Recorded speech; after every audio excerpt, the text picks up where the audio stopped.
Well, hello and good afternoon. It's Thursday. I bet a lot of you are looking forward to tomorrow. I'm not going to stay long. I'm going to engage on one of my lengthy walks I said I'd be doing during my paid time off this week. You done know. But just wanted to talk about how certain laws that are written in the book of legislation and policy books and law books and acts that were passed in Ontario are not maintained when it comes on to the Black community, not even youth.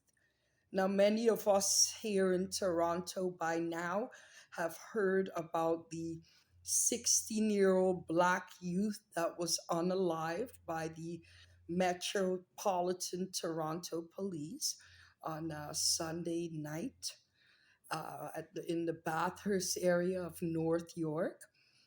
And initially, there was a amateur styled video of what took place, the interaction between the youth and the Metropolitan Toronto Police.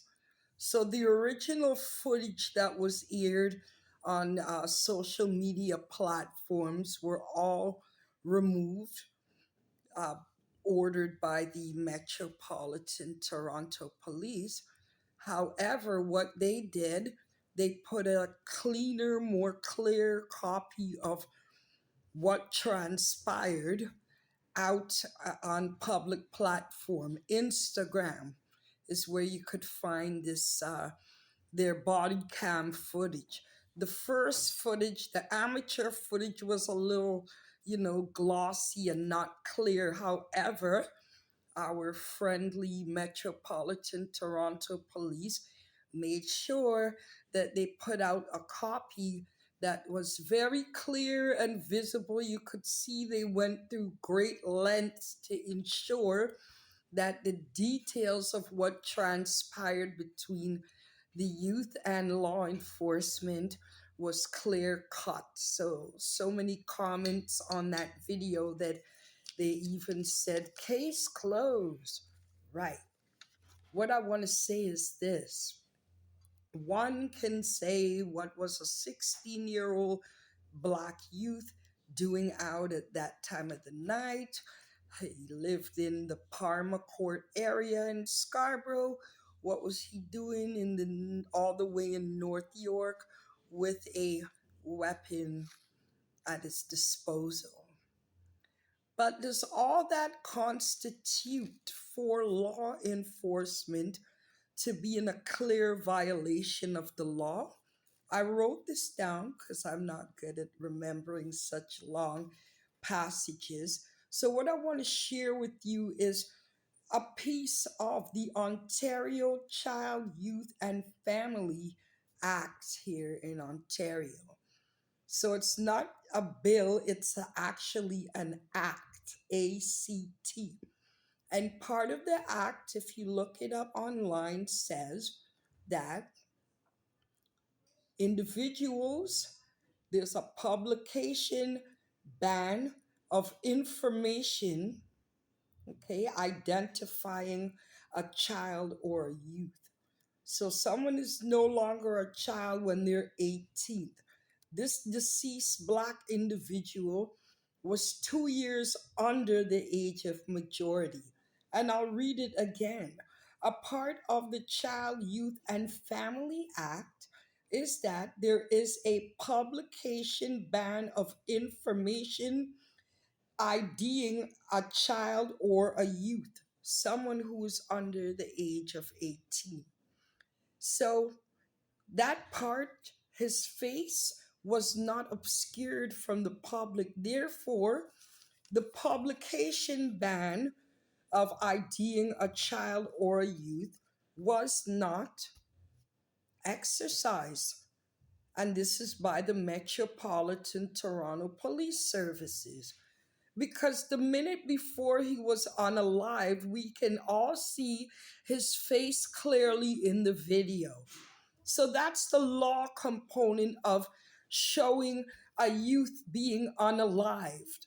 The second part is on humanitarian grounds and the grounds of compassion. Clearly, we are all born from two individuals engaging in, you know what, we call it the birds and the bees. So obviously, he belongs to a mother and a father. Now, how would you feel as a family dealing with the devastation less than a week after you've lost your child who didn't make it to see their 18th birthday to experience a minute of saying, I'm an adult now? That their unaliving was captured and posted on a social media platform. How do you think they feel? Canada is known for compassion and kindness and caring and sharing all of those things that only exist on an episode of the Care Bears. But clearly, we all saw his face. We saw how many bullets were expelled from the Toronto police's weapon into his body to immobilize him. Clearly, they aimed for the upper body. But that's besides the point. I want to say and speak comparatively. I was watching The Fifth Estate today, and there was a story about a girl who was unalived herself in 2007 in a correctional facility.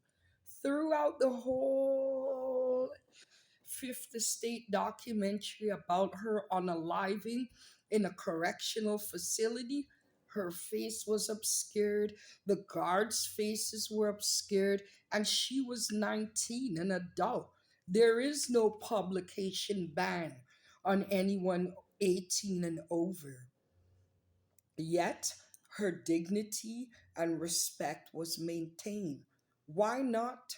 That this 16-year-old child's dignity was not maintained. And one could say, well, he was unalived. It doesn't matter.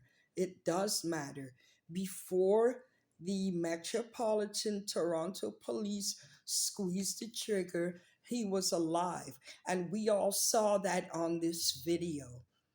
We all saw how the law is exempt from keeping the laws that they themselves make and enforce.